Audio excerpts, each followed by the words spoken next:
கர்த்தருடைய பரிசுநாமத்துக்கு மகிமையுண்டாவதாக. கர்த்தர் உங்களை உங்கள் குணங்களை ஆசீர்வதிப்பாராக. இந்த நாளில் நாம் தியானிக்கும்படியாக எடுத்துக்கொண்ட வேத பகுதி சங்கீதம் 34:5. அவர்கள் அவரை நோக்கி பார்த்து பிரகாசமடைந்தார்கள், அவர்கள் முகங்கள் வெட்கப்படவில்லை. ஜெபிப்போம். கிருபையானந்த நல்ல பிதாவே, நன்றியோடு சோதரிக்கிறோம். இந்த வார்த்தைக்கு முன்பாய் வருகிறோம். எங்கள் முகங்கள் ஒரு நாள் வெட்கப்பட்டு போகாது. இந்த கிருபைக்காய் சோதரம் இயேசுவின் மூலம் பிதாவே, ஆமென். அவர்கள் அவரை நோக்கி பார்த்து பிரகாசமடைந்தார்கள். யார் யாரை நோக்கி பார்த்தார்கள்? உலகத்தில் மனிதனை நோக்கி பார்க்கிற நிலைமைகள் உண்டு, சூழ்நிலைகள் உண்டு. அதை நாம் தவறு என்று சொல்ல முடியாது. ஒரு வேலைக்காகவோ படிப்புக்காகவோ அல்லது ஒரு பணத்திற்காகவோ ஏதோ ஒன்றுக்காக ஒரு மனுஷ தயவை தேடி அதிகாரத்தில் உள்ளவர்கள், உறவினர்கள், நண்பர்கள், இப்படிப்பட்டவர்களை நாடி போவது ஒரு சாதாரணமான ஒரு காரியமாக இருக்கிறது. ஆனால் எல்லா சூழ்நிலையிலும் எல்லா மனிதர்களும் உதவி செய்வார்களா என்று எடுப்போமானால் அது நடக்கிற காரியமும் அல்ல. ஒருவேளை நாம் நாடி போகிற மனிதர்கள் அவர்களுக்கு செய்ய இயலாத ஒரு சூழ்நிலை இருந்தால் என்னால் முடியாது என்று அவர்கள் சொல்லிவிடுவார்கள். அதே சமயம் தெய்வ நம்பிக்கை உடையவர்களும் தெய்வத்தை தேடி தாங்கள் நம்புகிற அந்த மத கோட்பாட்டின் சடங்குகளின் வழியாக தெய்வ உதவியை தேடுவதை நாம் பார்க்க முடியும். தங்களுடைய தேவைக்காக மனிதனை தேடுகிறவர்கள் உண்டு, தெய்வத்தை தேடுகிறவர்களும் உண்டு. ஆகவே தெய்வத்தை தேடி போகும்போது மனிதனுடைய வாழ்க்கையில் சில சமயம் அவன் விரும்புகிற காரியங்கள் நடந்து விடுகிறது. ஆனால் மனிதனுடைய மிகப்பெரிய ஒரு தேவை ஒன்று இருக்கிறது. அந்த தேவை என்னவென்று சொன்னால், மனிதனுடைய வாழ்க்கையில் இருக்க சமாதானத்தை கெடுத்து, நிம்மதியை கெடுத்து, சந்தோஷத்தை கெடுத்து, தெய்வீக உறவிலே வாழ முடியாதபடிக்கு அவனுடைய வாழ்க்கையை இருளடைத்து கொண்டிருக்கின்ற அவனுடைய அக்கிரமமான அல்லது குற்றமுள்ள மனசாட்சி, இன்னும் வேதத்தில் சொல்லப்பட்டபடி பாவம் என்பது மனித வாழ்க்கையை சீரழித்து கொண்டிருக்கிறது. ஒருவர் விதமாக சொன்னார், உலகத்திலே பெரிய பிரச்சனை என்று எடுப்போமானால் மனிதனுக்கு அவனே தான் அவனுக்கு பிரச்சனை என்று சொல்கிறார். அது உண்மைதான். உடைய வாழ்க்கையில் சமாதானம் இல்லாத போது உடைய வாழ்க்கை முழுவதும் அவன் பிரச்சனைக்குள்ளே வாழ்க்கை நடத்துகிறான். எவ்வளோ சம்பாதித்தாலும் திருப்தி இல்லை, எவ்வளோ காரியங்களை அவன் அனுபவிக்க பிரயாசப்பட்டாலும் அவனுடைய மனதுக்கு திருப்தி இல்லை என்று பிரசங்கியில் சொல்வது போல வாழ்க்கை அமைந்து விடுகிறது. ஆனால் தேவனை நோக்கி பார்த்த ஒரு மனுஷன் தன் வாழ்க்கையில் தேவனுடைய கிருபை பெற்றவனாக, தேவ சமாதானம் பெற்றவனாக, அவனுடைய வாழ்க்கை பிரகாசம் அடைந்ததாக கடந்து போன ஒரு சம்பவம் வேதத்தில் இருக்கிறது. வாசிக்க விரும்புகிறேன். லூக்கா எழுதின சுவிசேஷம் 18ஆம் அதிகாரம் 13ஆம் வசனம். ஒரு நாள் ஒரு ஜபாலயத்திற்கு 2 பேர் வருகிறார்கள். ஒருவன் வேதத்தை கற்று தேர்ந்தவன், இன்னொருவன் வேதம் அவனுக்கு தெரியாது. 2 பேருக்குள்ளுமே தெய்வ நம்பிக்கை இருக்கிறது. 2 பேருமே யூத மார்க்கத்தில் அமைந்தவர்கள்தான். ஆனால் அதில் 13ஆம் வசனத்தில் ஆயக்காரன் என்பவனை குறித்து சொல்லப்பட்ட காரியம், ஆயக்காரன் தூரத்தில் நின்று தன் கண்களையும் வானத்துக்கு ஏறெடுக்க துணியாமல், தன் மார்பிலே அழித்து கொண்டு, தேவனே பாவியாகிய என் மேல் கிருபை ஆயிரும். ஒரு வித்தியாசமான ஒரு ஜபத்தை ஏறெடுக்கிறான். உலகத்திலே தெய்வத்திடத்தில் போகிறவர்கள், ஆண்டவரே நான் நல்லா இருக்கணும், என் குடும்பம் நல்லா இருக்கணும், என் தொழில் நல்லா இருக்கணும், என் நல்லா சுகம் இருக்கணும், பலம் இருக்கும், ஆரோக்கியம் இருக்கணும், ஐஸ்வர்யம் வேணும் என்றெல்லாம் சொல்லி இந்த உலகத்துக்குரிய காரியத்தை தேடி போய் தெய்வத்திடத்தில் நாடுகிறவர்கள் தான் மிகுதியானவர்கள். ஆனால் இந்த ஆயக்காரன் என்பவன் சமுதாயத்தினாலே ஒதுக்கப்பட்டவன், பாவி என்று தீர்க்கப்பட்டவன். அப்படிப்பட்ட ஒரு மனுஷன் தேவ சமூகத்துக்கு வருகிறான். அப்படியானால் என்ன அர்த்தம்? யார் வேண்டுமானாலும் தேவ சமூகத்துக்கு வரலாம். இயேசு கிறிஸ்துவின் சமூகத்திற்கு அவர் எல்லாரையும் ஏற்றுக்கொள்கிறவர். இதில் மனித வாழ்வின் உயர்வு தாழ்வு என்பது கிடையாது.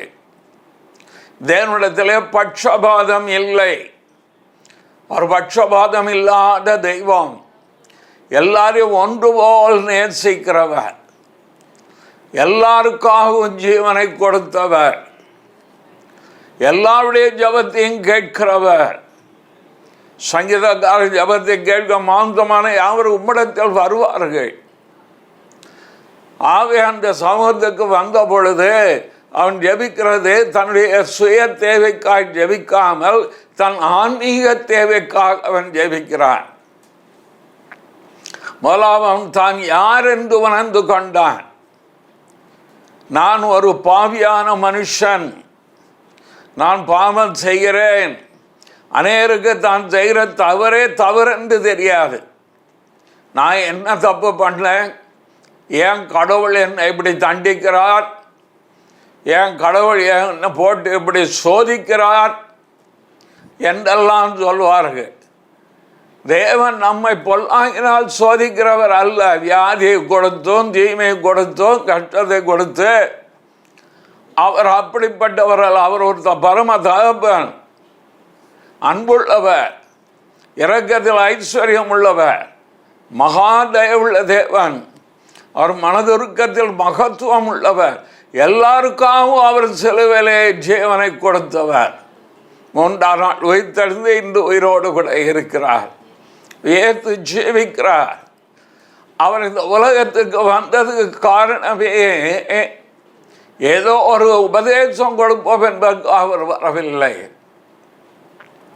அவர் வந்ததே மனுஷனை ஆட்டி படைக்கிற, சீரழிக்கிற, அவருடைய சமாதானத்தை எடுத்து போடுகிற, பிரச்சனை உண்டாக்குகிற, மூல காரணமாய் இருக்கிற, ஆணி வேறாய் இருக்கிற பாவத்தை பரிகரிக்கும்படி, தொலைக்கும்படி தான் அவர் வந்தார். அதான் அவர் பாவத்தை வெறுக்கிறவர், பாவிகளை நேசிக்கிறவர், பாவிகளின் நேசர். அவர் இந்த உலகத்தில் வாழ்ந்த பொழுது யூத மார்க்கத்திலிருந்த மத தலைவர்கள் பாவிகளோடு போய் தங்குகிறாரே என்று அவரை குற்றம் சாட்டினார்கள். அவருக்கு எல்லாரும் வேண்டும். ஆண்டவர் இயேசுவுக்கு எல்லாருமே தேவை. பாவத்தை வெறுத்தாலும் பாவியை நேசிக்கிற தெய்வம்.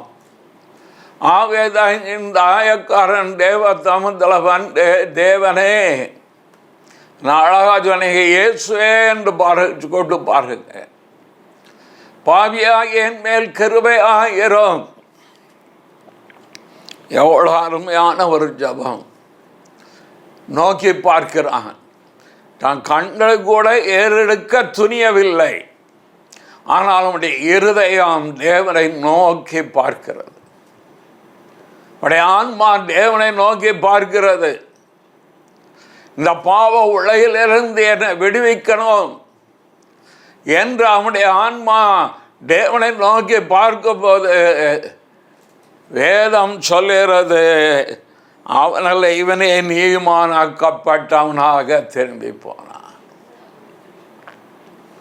இயேசு கிறிஸ்துவை நோக்கி பார்க்கும் பொழுது, உங்களுக்கு பாவம் மன்னிப்போம், நித்திய ஜீவனும் உண்டு. இதற்காகத்தானே நீங்கள் தெய்வ நம்பிக்கை உள்ளவர்கள் பிரயாசப்படுகிறீர்கள், புண்ணிய யாத்திரைகள் போகிறீர்கள், தான தர்மம் பண்ணுகிறீர்கள், விரதங்கள் எடுக்கிறீர்கள். பாவத்தை தொலைப்பதற்கு நான் எங்கே போகலாம் என்று பரிகாரம் செய்து கொண்டு வருகிறீர்கள். ஒரு நல்ல செய்தி சொல்கிறேன், பாவத்தை பரிகரித்தவர் ஒரே ஒருவர் ரட்சகராய் இயேசு கிறிஸ்து மாத்திரமே. பாவிகளை ரட்சிக்க கிறிஸ்து இயேசு உலகத்தில் வந்தார், என் பாவத்தை மன்னித்தார், உங்களையும் மன்னிக்க அவர் உண்மை உள்ளவராக இருக்கிறார். இது அனுபவம், ஏதோ ஒரு தத்துவம் அல்ல, தெய்வ நம்பிக்கையின் அனுபவம். இயேசு கிறிஸ்துவினால் உண்டாகக்கூடிய நித்திய ஜீவன், பாவ மன்னிப்பு, நீதிமான் என்கிற நிலைமையிலே தேவன் நம்மை பார்க்கிறவராக காணப்படுகிறார். ஆகவேதான் நாம் முதலாவது செய்ய வேண்டிய எத்தனை விண்ணப்பங்கள் இருந்தாலும் முதலாவது கேட்க வேண்டியது, இயேசுவே என்னை ரட்சிப்பீராக, என் பாவத்திற்காக நீர் மரித்து வைத்திருந்தீர் என்பதை விசுவாசித்து அவரை ஏற்றுக்கொள்ளும் போது உங்கள் வாழ்க்கையிலே பாவ மன்னிப்பு மாத்திரமல்ல, பாவத்திலிருந்து விடுதலையும் சமாதானமும் நித்திய ஜீவனுடைய நம்பிக்கையும் வரும். ரெண்டாவது யாரை நோக்கி பார்த்தார்கள் என்றால், 2 நாளாகமம் 20ஆம் அதிகாரம் 12ஆம் வசனத்தில் ஒரு ராஜா கர்த்தரை நோக்கி பார்க்கிறார். யோசபாத் என்னும் ஒரு ராஜாவுக்கு ஒரு பிரச்சனை வந்து விட்டது, எதிர்பாராத ஒரு பிரச்சனை. அந்த பிரச்சனை என்னவென்றால், அவனோட யுத்தம் பண்ண மற்ற ராஜாக்கள் வந்தார்கள். இந்த நிலைமையிலே அவன் செய்த ஒரு காரியம் நமக்கு வித்தியாசமாக தோன்றும். அவன் உபவாசத்தை கூறுவிக்கிறார். கூறுவித்து விட்டு அவன் 12 பின்பாகத்தில் நாங்கள் செய்ய வேண்டியது இன்னதென்று எங்களுக்கு தெரியவில்லை, ஆகையால் எங்கள் கண்கள் உண்மையே நோக்கி கொண்டிருக்கிறது. இந்த இக்கட்டில் ஆபத்தில் ஆண்டவர் என்ன செய்யன்னு தெரியல, எனக்கு நீர் உதவி செய்ய வேண்டும் என்று ஆண்டவர் நோக்கி பார்க்கிறான். எல்லா வழிகளும் அடைக்கப்பட்டாலும் ஒரு வழி திறந்திருக்கும், அது இயேசு கிறிஸ்துவே நித்திய ஜீவம் பரலோக வழி. அவர் உதவி செய்ய வல்லவராக இருக்கிறார். மூன்றாவதாக மத்தேயு 20ஆம் அதிகாரம் 30ஆம் வசனத்தில் தங்களுடைய வாழ்க்கையே இருண்டு போயிருக்கிறது, இனிமேல் நம்பிக்கை இல்லை என்று வாழ்ந்து கொண்டிருந்த இருவர் இயேசுவை நோக்கி பார்த்தார்கள். அப்பொழுது வழியருகே உட்கார்ந்த 2 குருடர் இயேசு அவளியே வருகிறார் என்று கேள்விப்பட்டு, ஆண்டவரே தாவீதின் குமாரனே எங்களுக்கு இறங்கும் என்று கூப்பிட்டார்கள். வாழ்க்கை இருண்டு போய்விட்டதே, இனிமே பார்வை கிடைக்காதே, நான் வியாதியாக இருக்கிறேனே, மருத்துவர்களும் கைவிட்டார்களே, இனிமே எனக்கு நம்பிக்கை இல்லையே இந்த உலகத்தில் என்று நினைப்பீர்களானால் கர்த்தராகிய இயேசு கிறிஸ்துவை இப்படி நோக்கி கூப்பிடுங்கள். இயேசு குணமாக்கிறவர், அவர் சுகம் அளிக்கிறவர், பாவத்தை மன்னிக்கிறவர் மாத்திரமல்ல, வியாதியிலிருந்து விடுதலை கொடுக்கிறவர். எப்பேற்பட்ட வியாதி, குருடனின் கண்களை திறந்த தெய்வம், எப்பேற்பட்ட வியாதியும் கர்த்தர் சுகமாக்குவார். கை கால் விளங்காமல் படுத்திருந்த ஒருவர், கிறிஸ்தவர் அல்லாத ஒருவருக்கு ஜெபிக்க கூப்பிட்டார்கள். போய் பார்த்து சுவிசேஷம் சொல்லி ஜெபித்த பிறகு அவர் எழுந்து நடந்தார். இதே பாளையங்கோட்டையில் கேன்சர் வியாதினால் அவதிப்பட்ட ஒரு அம்மாவுக்காக ஜெபிக்க போகும்போது, அவளுக்காக ஜெபித்த போது கர்த்தர் கேன்சர் வியாதி விடுதலை கொடுத்தார். ஆண்டவர் விடுவிக்கிறவர், குணமாக்குகிறவர். இயேசு ஜீவிக்கிறார், இன்றைக்கு அற்புதம் செய்கிறார். அவரை நோக்கி பார்த்தவர்கள் ஒரு நாள் வெட்கப்பட்டு போவதில்லை. உங்கள் வாழ்க்கை பிரகாசம் அடையும். நீ யாராய் இருந்தாலும் சரி, நாச்சியராய் இருந்தாலும் சரி, ஆட்சியராய் இருந்தாலும் சரி, உங்களுடைய சரீர வேதை நடுவில் இயேசுவை நோக்கி பாருங்கள்.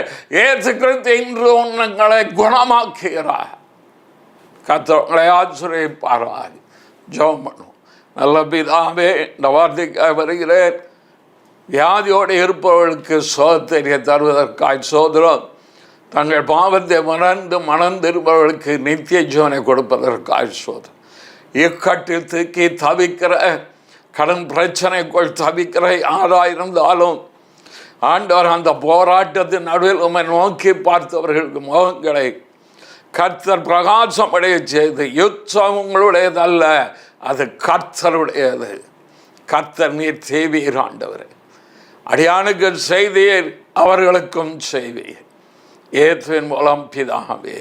ஆமென். ஆமென்.